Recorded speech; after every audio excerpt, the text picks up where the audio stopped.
വ്യാജ പാസ്പോർട്ട് നിർമ്മിച്ച തുമ്പയിലെ പോലീസുകാരൻ അൻസിലിനെ ക്രൈംബ്രാഞ്ച് ഇപ്പോൾ അറസ്റ്റ് ചെയ്തിരിക്കുന്നു. പാസ്പോർട്ടിനായി വ്യാജരേഖകൾ ചമയ്ക്കാൻ കൂട്ടുന്നതിനാണ് ഇയാൾക്കെതിരെ കേസെടുത്തത്. അൻസിലിനെ നേരത്തെ തന്നെ സസ്പെൻഡ് ചെയ്തിരുന്നു പോലീസ്. ആനന്ദകൃഷ്ണനുണ്ട്. അനന്തൻ, എന്തൊക്കെ തെളിവുകൾ ശേഖരിച്ച ശേഷമാണ് നടപടിയിലേക്ക് പോയിരിക്കുന്നത്? അനന്തൻ, തിരുവനന്തപുരം തുമ്പ പോലീസിൽ രജിസ്റ്റർ ചെയ്ത പാസ്പോർട്ട് തട്ടിപ്പ് കേസിലാണ് ഇപ്പോൾ പോലീസുകാരൻ കീഴടങ്ങിയത്. തുമ്പ പോലീസ് സ്റ്റേഷനിലെ CPO ആയിരുന്ന അൻസിൽ ഓഫീസ് ഇന്ന് ക്രൈംബ്രാഞ്ച് ഓഫീസിൽ കീഴടങ്ങുകയായിരുന്നു. ഇയാൾ ഈ കേസുമായി ബന്ധപ്പെട്ട് ഇതുവരെ ഒളിവിൽ കഴിയുകയായിരുന്നു. ക്രൈംബ്രാഞ്ച് അറസ്റ്റ് ചെയ്യും എന്ന ഘട്ടത്തിലാണ് അൻസിൽ ഓഫീസ് ക്രൈംബ്രാഞ്ച് ഓഫീസിൽ കീഴടങ്ങിയത്.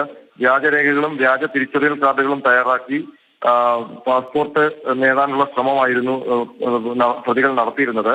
ഈ കേസുമായി ബന്ധപ്പെട്ട് 13 കേസുകളിലായി 8 പ്രതികളെ നേരത്തെ അറസ്റ്റ് ചെയ്തിട്ടുണ്ട്. അൻസിൽ ഓഫീസിന്റെ പിന്തുണയോടെ ചിലർ വ്യാജ പാസ്പോർട്ട് സംഘടിപ്പിക്കാൻ ശ്രമിച്ചുവെന്നായിരുന്നു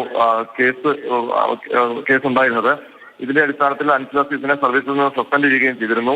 തുമ്പ പോലീസ് അന്വേഷിച്ചിരുന്ന കേസ് ഇപ്പോൾ ക്രൈംബ്രാഞ്ചാണ് അന്വേഷിക്കുന്നത്. ശരി, വിവരങ്ങൾ നൽകിയത്.